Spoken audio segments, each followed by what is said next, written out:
Bienvenue dans cette nouvelle vidéo d'Attila. Aujourd'hui, je vous présente l'arbalète XB68, dénommée aussi Blast. C'est une très puissante arbalète à poulie de la marque Mankung. Et dans cette vidéo, on va vous faire la présentation complète des caractéristiques de l'arbalète, son utilisation, puisqu'on va aussi faire un armement, désarmement et tir.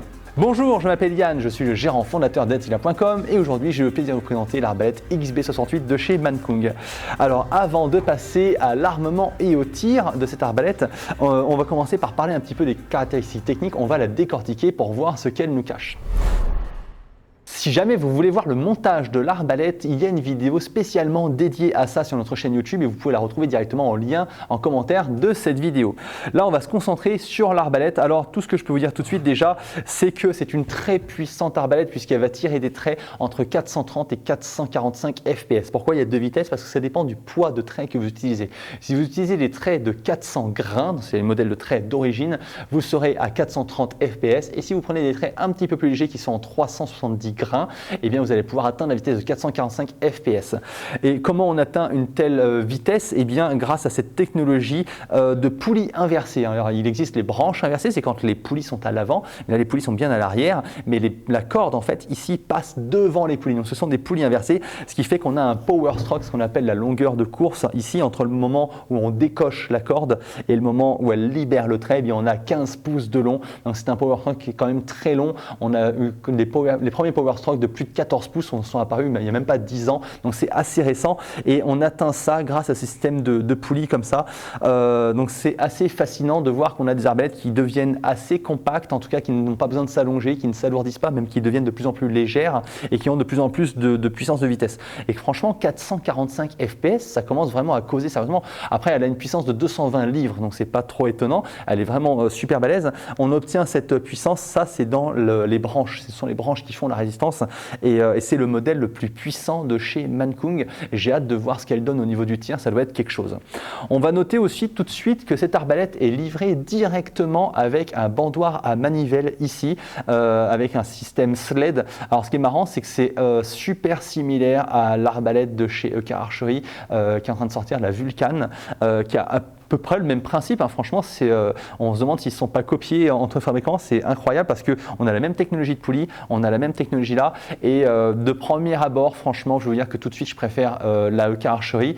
Je vais laisser sa chance à la Mankung parce que j'aime bien cette marque historiquement. Je trouve que c'est une marque qui est très robuste, hein. Franchement, au niveau solidité, il faut y aller. Un jour, on a voulu faire une vidéo de tir à vide et il a fallu tirer 4-5 fois et elle n'a jamais voulu casser malgré des tirs à vide. Alors, c'est pas ce modèle-là, hein. C'était un modèle qui était quand même beaucoup moins puissant, mais c'est quand même super costaud. On le voit notamment au niveau de l'épaisseur des poulies, l'épaisseur des branches. Franchement, la construction de l'arbalète fait qu'elle est robuste. Attention, je vous rappelle quand même que le tir à vide est franchement prohibé, c'est destructeur. Vous pouvez casser la corde en fait au niveau de la boucle ici et ça peut vous revenir dans le visage, donc ça va détruire votre arbalète et ça pourrait vous blesser. Ne faites jamais ça. C'est pour ça aussi que dans cette vidéo, on va voir l'armement, désarmement et le tir.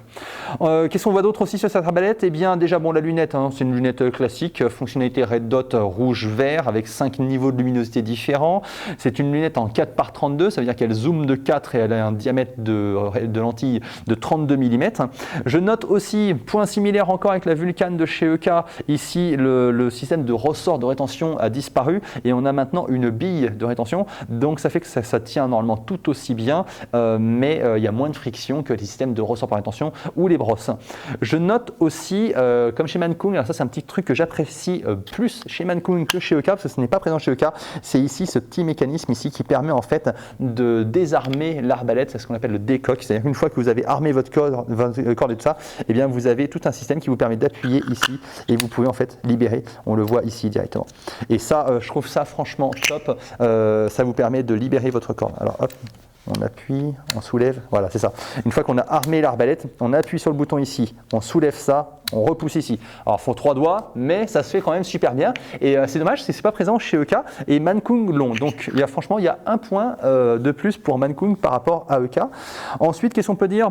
Pareil, les technologies vont un peu dans le même sens parce que du coup, on a cette énorme garde-main ici qui vous empêche de faire remonter les doigts le long du rail et donc de vous faire mal.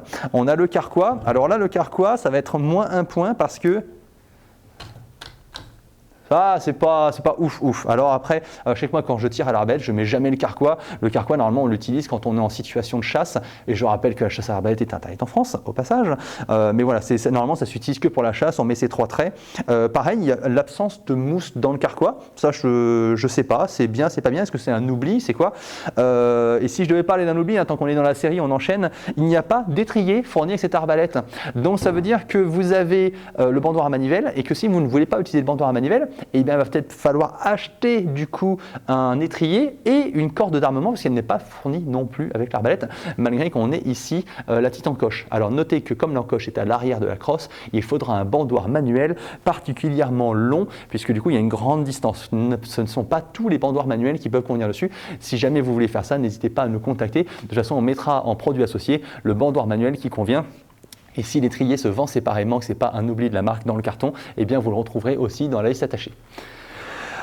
Si on continue sur l'arbalète, qu'est-ce qu'il y a d'autre? Rien de bien spécial. Après, on retrouve les technologies classiques, amortisseurs de branche ici, qui vont réduire les vibrations. Les petits amortisseurs ici, qui sont sur les stop cordes, franchement, je ne sais pas trop à quoi ça sert. Par contre, les stop cordes ici, eux, ils vont énormément amortir la corde. Ça évite qu'on ait un effet de vibration et de bon dans l'arbalète. Au moment du tir, ça nous permet d'avoir un tir qui est très sec, agréable à utiliser. Ça réduit aussi un petit peu le son, mais c'est quand même pas son truc premier. Le but, c'est vraiment de réduire les vibrations. Trêve de bavardage, passons maintenant au tir. On va commencer par armer la bête. Alors pour l'armer, je vais commencer par appuyer ici. Alors on a ce petit bouton là qui est au milieu, donc qui est aussi bien accessible au gaucher qu'au droitier. On va commencer par appuyer dessus pour pouvoir libérer en fait le bandoir. Alors on voit ici que si on le relâche le bouton, mais en fait ça se ramène tout seul. Un système de réenroulement, ça c'est super bien. L'AEK a ça aussi. Et je dirais qu'au niveau de la Mankung, il y a un petit truc que je préfère, c'est que alors ça c'est toujours un petit peu la galère avec les câbles, mais toutes les arbalètes, c'est que des fois on se prend les câbles un petit peu dans les machins, donc il faut pas hésiter à écarter avec les doigts et tout ça, mais un truc que je trouve bien, c'est qu'en fait on a moins de pièces en fait ici sur la Mankung. Sur la EK ils ont mis un système de poulies machin qui écarte, donc ça fait des pièces mécaniques supplémentaires. Là ça passe directement dans le corps ici, c'est plus simple. Je noterai aussi que la crosse n'est pas réglable en longueur. Chez la EK oui, celle-là non, mais après je pense que niveau tenue elle est déjà très bien, elle n'a pas besoin d'être réglable, à part si vous êtes très très grand, à voir à l'utilisation. Une fois que j'ai installé mon bandoir sled comme ça à l'avant, alors sled SLED en fait c'est la technologie des bandoirs comme ça, que je l'ai mis dans les crochets, et bien là je vais pouvoir prendre ma poignée et l'installer dessus. Alors là on trouve un mécanisme qui est assez simple, bon, c'est facile à utiliser. J'ai eu peur parce que j'ai déjà vu des systèmes comme ça avec des trucs de crochet et en général c'est pas pratique à utiliser, mais là si, ça va, c'est très bien, ça reste facile à utiliser.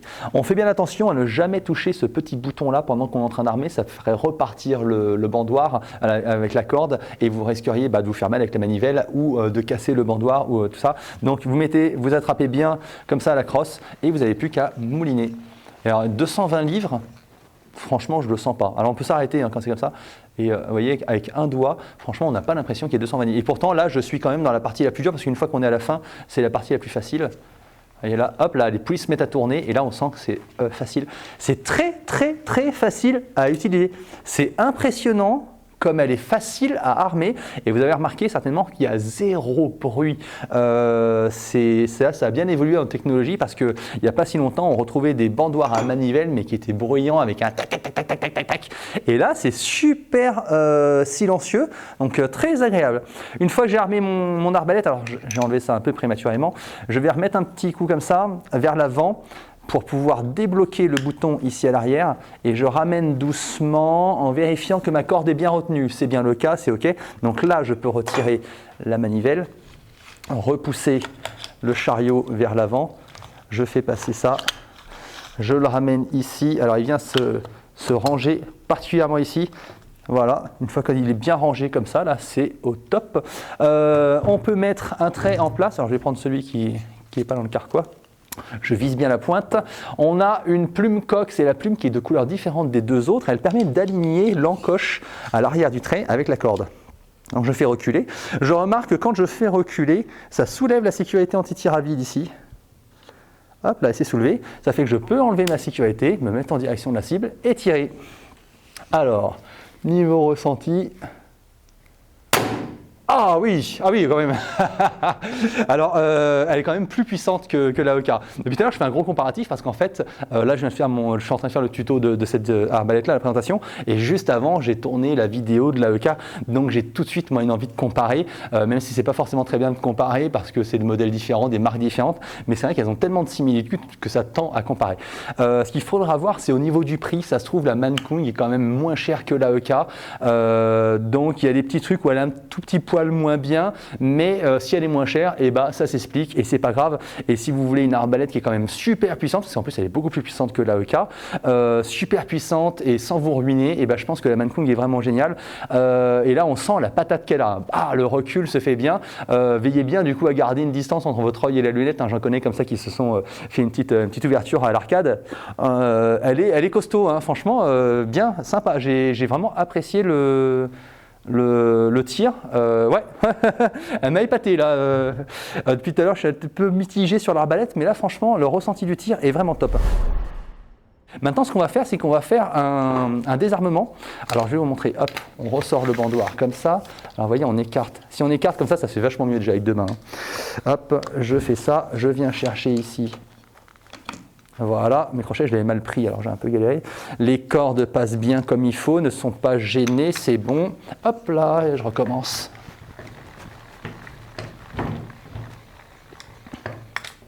Vous avez vu ça un peu, c'est silencieux, rapide et super facile. C'est un truc de fou. Ceux qui ont des maux de dos, de bras, d'épaules, je sais pas quoi, qui n'ont pas forcément une grande mobilité et qui veulent s'amuser à l'arbalète, là, direct, je vous recommande la Mancung. Elle est tip top. Je comprends mieux pourquoi il n'y a pas d'étrier en fait. Je me dis, mais ils ont oublié d'en mettre un ou c'est quoi Bon, non, en fait, il n'y en a pas besoin. Et puis, si jamais il y a un problème avec le bandeau à manivelle, bah, vous nous contactez à tila.com. On s'occupe du SAV, de la garantie, et on va vous le remplacer, le réparer. On fera tout ce qu'il faut. Donc, franchement, il n'y en a pas besoin, je pense. Du coup, voilà, je suis parti un petit peu avec un a priori, mais je pense qu'il n'y a pas besoin. Une fois qu'on a armé l'arbalète et qu'on s'aperçoit qu'on ne veut pas tirer et qu'il ne faut surtout pas faire un tir à vide parce que comme je le disais, ça peut tout détruire et même vous blesser et qu'on ne va pas tirer dans le canapé ou je ne sais pas où, et ben du coup il faut désarmer cette arbalète. Et alors là en fait c'est super facile comme je disais tout à l'heure parce que du coup comme la sécurité s'est activée, ben, on appuie ici, on soulève le petit machin, on enlève la sécurité, là on est ok, hein. Alors je maintiens ici mais de toute façon la détente ne sert à rien et en fait on a juste à appuyer un petit peu ici pour libérer le bouton à l'arrière et on ramène à l'avant. Alors là ça a retenu. Ah, j'ai dû trop armer. Donc, tac, paf, voilà. Là, j'appuie sur la détente, voilà, j'appuie sur la queue détente et je vais faire ça et je raccompagne, voilà, gentiment. Alors, on va le refaire une fois pour que ça soit bien fait parce que forcément, je le fais là. Comme je découvre un petit peu l'arbalète, j'ai tout de suite compris la technologie parce que j'ai un peu l'habitude avec Mancung, mais voilà, c'est bien de le refaire. Donc là, hop, j'appuie un petit peu. J'enlève un tout petit peu comme ça, histoire d'enlever un peu de tension de la corde.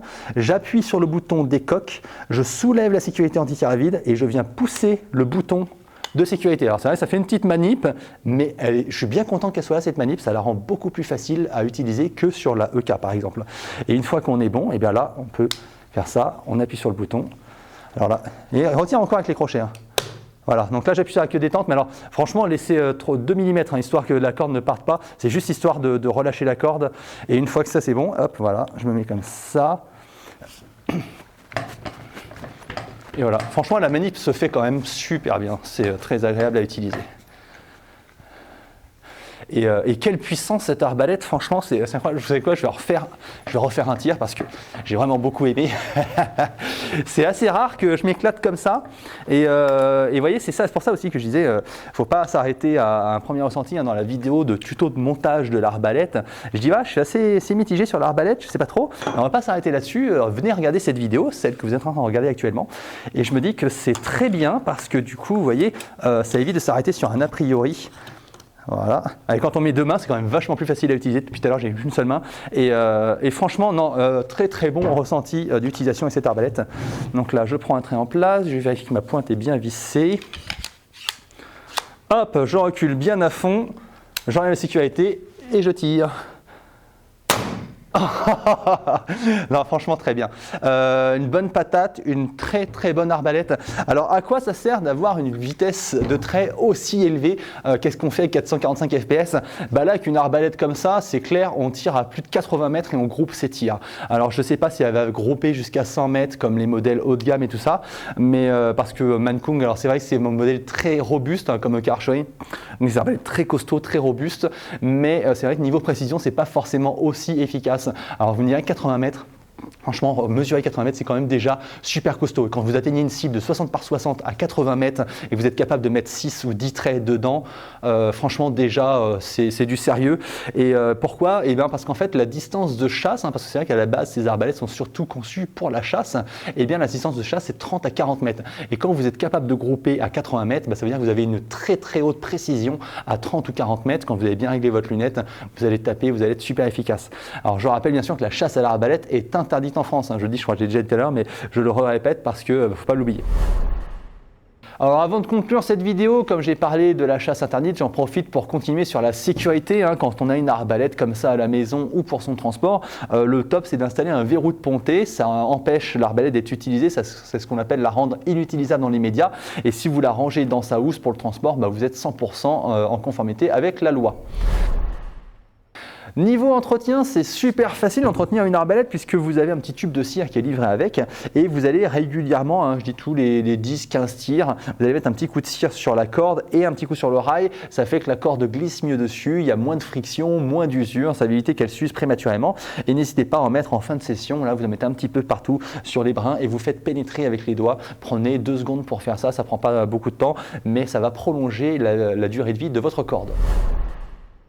Voilà, niveau ressenti, eh bien, alors c'est vrai que j'étais un peu mitigé parce que j'ai d'abord fait la vidéo de montage de l'arbalète, donc dedans je suis pas très chaud et au fur et à mesure j'ai découvert cette arbalète, bah, finalement j'ai changé un petit peu d'avis parce que c'est vrai que de prime abord elle semble spartiate et on a l'impression qu'il manque des choses, mais en fait elle est franchement super complète et elle est très agréable à utiliser. Qu'est-ce qu'elle a de plus par exemple à la EK que je comparais tout à l'heure? Bah, elle est plus puissante et elle est encore plus facile à utiliser, ultra silencieuse, franchement je la recommande. Que vous soyez débutant ou déjà expérimenté dans les arbalètes, vous allez vous éclater avec un modèle comme ça. Et je ne vous dis pas de niveau précision, vous allez vous marrer. Ça veut dire que faites attention, n'allez pas enchaîner 10 tirs dans la cible, vous allez finir par faire un Robin, hein. C'est-à-dire la flèche dans la flèche, vous allez en abîmer parce que je pense qu'elle est tellement puissante et précise qu'il y a de quoi s'éclater. C'est vrai qu'après, bon, le coup du carquois comme ça, c'est pas ouf.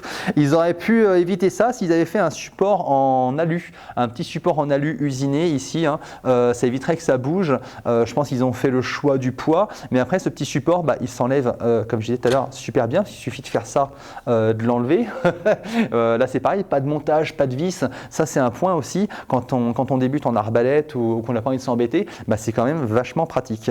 Après vous avez aussi cette grande poignée là qui est très bien, comme je disais tout à l'heure, qui permet de bien tenir l'arbalète. Alors là je vois qu'avec le carquois en moins, là, hop, on a le poids qui est un petit peu plus sur l'arrière, mais franchement elle est plutôt bien équilibrée. Et comme je le disais sur d'autres vidéos d'arbalète, et ben avec ces technologies modernes qu'on a, et ben l'arbalète n'est pas très longue et elle est bien équilibrée. Ce sont des arbalètes qui sont très agréables à utiliser. Cette vidéo touche maintenant à sa fin, j'espère qu'elle vous a plu. Moi j'ai aimé tester cette arbalète et j'ai aimé changer un peu d'avis à son sujet, de la découvrir et franchement Mancung c'est une marque que je vous recommande à fond. Si vous voulez débuter, vous amuser, prenez une Mancung, vous n'en aurez pas pour très cher et vous allez vous éclater avec. Je vous invite à liker cette vidéo, à vous abonner à la chaîne. Si jamais vous avez des questions ou des remarques, eh bien vous les postez dans la section commentaires. Je vous remercie et je vous dis à bientôt chez Attila.